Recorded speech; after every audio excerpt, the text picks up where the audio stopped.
Well, normally when reporters cover stories that require travel, they suffer in silence.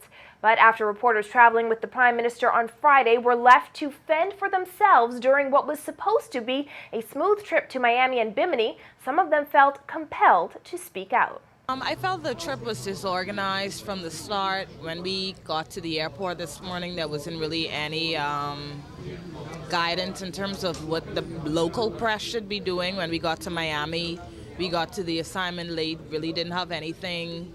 There was no local protocol in Miami to discuss where we were to go, how we were supposed to do what we were supposed to do. And then when we got to Bimini, same thing.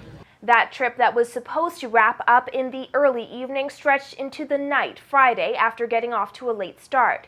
Members of the Bahamian media delegation were the only press to arrive late at the christening ceremony of the Bimini Superfast at the Port of Miami after their 7 a.m. Bahamas Air flight arrived late in Miami and their shuttle was stuck in gridlock traffic. In Miami, releases or copies of speeches were not given out, nor was the press area set up for reporters to put their stories together, a standard in the industry. In Bimini, the media was rushed to the opening ceremony at the Bimini Bay Resort and told there would be no time for lunch. I guess the general feeling is that it was quite disorganized. There was a lot of things that I felt could have been done to make our transition from the different spots a lot more seamless, and just they could have been a lot more accommodating considering our deadlines and things that we have to do.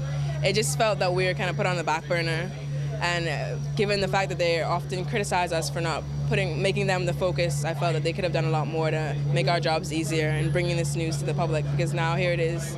It's after 5, well after 5, it's almost 6 o'clock, and we haven't been able to there's nothing set up for us to send our stories. Once there, they met politicians and other government officials dining at a restaurant. Our Jasmine Bonamy and Christelle Roll made it into the restaurant but were immediately stopped and ordered to go to the ceremony site by a protocol officer as government officials and other guests milled about. But one sympathetic tourism official on Bimini realized the media, who had at that point been traveling for 12 hours, had yet to eat.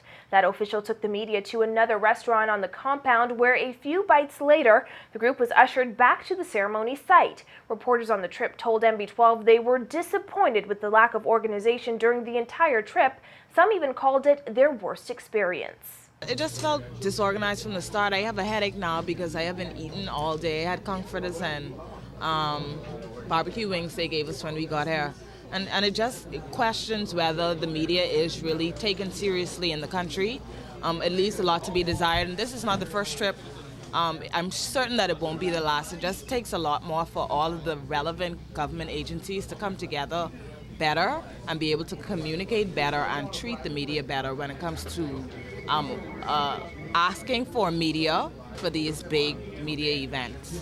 But it's what happened after the ceremony that left most reporters fuming. After being rushed back to the airport just after 4 p.m. for the first of 2 flights out of Bimini, the press was bumped from a Sky Bahamas flight as nearly 50 government officials crowded the desk shouting their names for boarding passes. Also left in Bimini was Director General of Tourism David Johnson and former Deputy Prime Minister Frank Watson, along with PLP MP Andre Rollins. Meantime, a Bahamas Air flight chartered to pick up the journalists had to return to Nassau after circling Bimini for 40 minutes as it could not land because too many aircraft were parked on the tarmac. That flight did not return until nearly 8 p.m.